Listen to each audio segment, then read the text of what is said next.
কিন্তু ছোটবেলা থেকে আমরা মা বাবাকে জানি না। তবে তুই ছোটবেলা থেকে আমার বন্ধু, তুই আমার আপনজন, তুই আমার সব। তুই আমার সব বন্ধু। বন্ধু জানিস, আমার না খুব ইচ্ছা যে আমি পোলা মাংস খাবো। তোমার ভাতই জুটে না, তুই পোলা মাংস। পোলা মাংস করতে পারবি?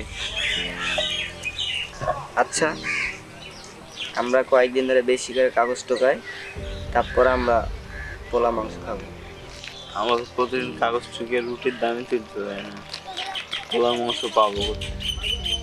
চল তাও চেষ্টা করি, চল পোলা মাংস জোর করতে হবে, বেশি দিন কাগজ চুকিয়ে টাকা জুকিয়ে। চল।